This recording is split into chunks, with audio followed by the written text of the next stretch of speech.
I wanted to address three things that aren't being talked about, even though if you feel stuff, you can feel it massively at the moment. And the problem with journalists or content creators is that they're not out and about feeling people to understand this. So it's like an invisible story that people aren't telling.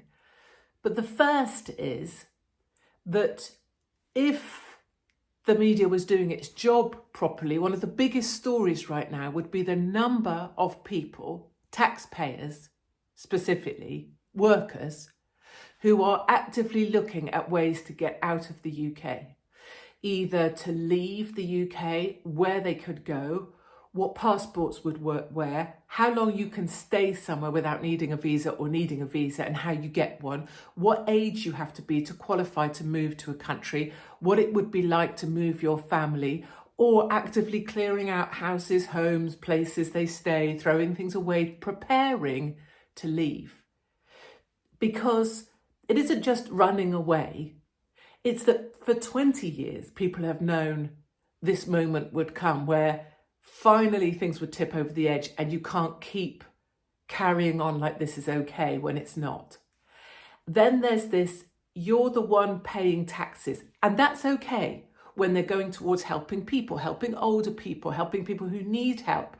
You're paying taxes so that everyone's bit is a bit better. It's fine. I mean, it's horrible, but it's fine. But when you see that your taxes are being used and you're being screwed and you're headed towards, when you look at it, 80, 90% tax by the time you've been taxed on your earnings, tax when you buy, tax when you invest, tax when you own a home, tax on the tax on the tax. Once you realise you're working for nothing, but also being spat at, you're working to give away 90% of what you go and labour for, what you go and sweat for. You're giving away to things you don't support, but also you're then being called the problem. You're being told you're the issue. Despite all that, it's these many things. People say, why don't the Brits protest? It's because we'll take so much. You'll take earning and giving most of it away because you want to help other people. You take earning and giving most of it away even because, you still know it's the right thing to do and you love being here and your family were from here and your grandparents were from here and all the rest of it. But then you get to the point where you're then being told your money is going to things you completely disagree with. For example, funding hotels for illegals or whatever. And then it gets to the point where you're being spat at for doing all that. That's where people say, I'm getting out of here. And it's the story not being told. It's a massive documentary in the making. It's one I made 15 years ago because you could foresee this moment. I used to say, well, the Jews have got Israel, where will we run to?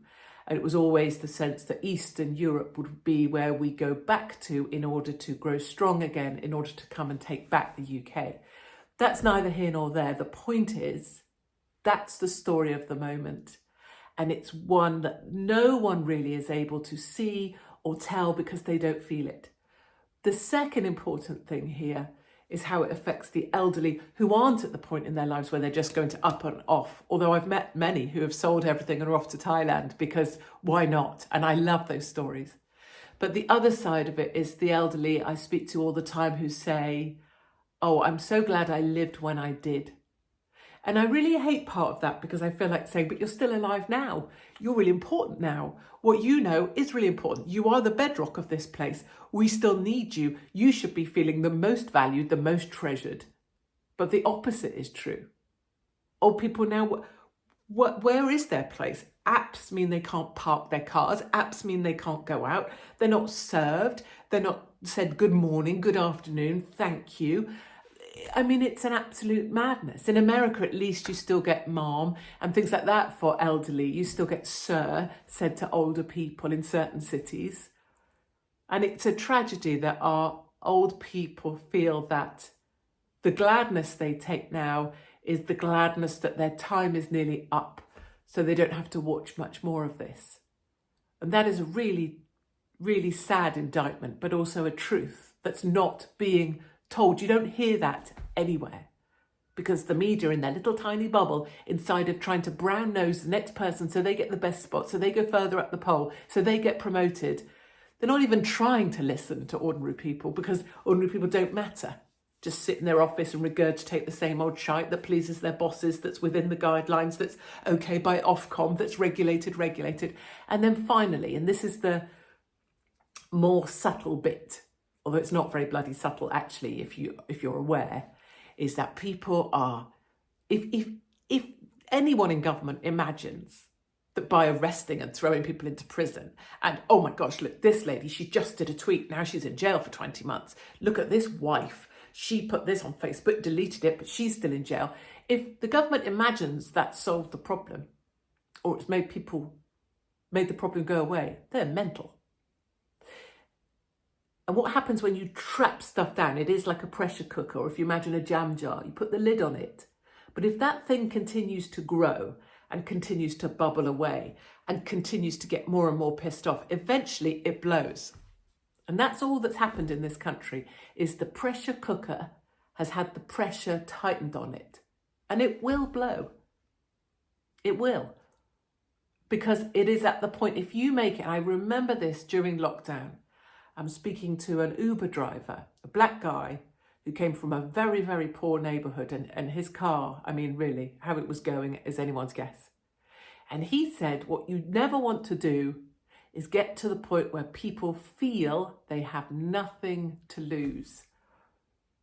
And if I look at the numbers of people trying to get out of this country that pay taxes, if I look at how our elderly feel, and then you look at 15-year-olds who are the most unhappy in any country in Europe, and then you look at nearly 1 million 18 to 24-year-olds not in education, training or employment, just sat around doing nothing. Who is going to pay to support these people when there's no one left? You can see that this pressure cooker lid is still being tightened. Keir Starmer says, things have to get more painful for him and his government. And currently he has no idea that he's sitting on top of a pressure cooker that will blow. And those are just quiet observations from someone who actually is listening to where people are at. And if I could do one thing in government, it would be to get people back at the heart of that place, so that the government is actually of the people, for the people, by the people. Because currently we're a million miles from that.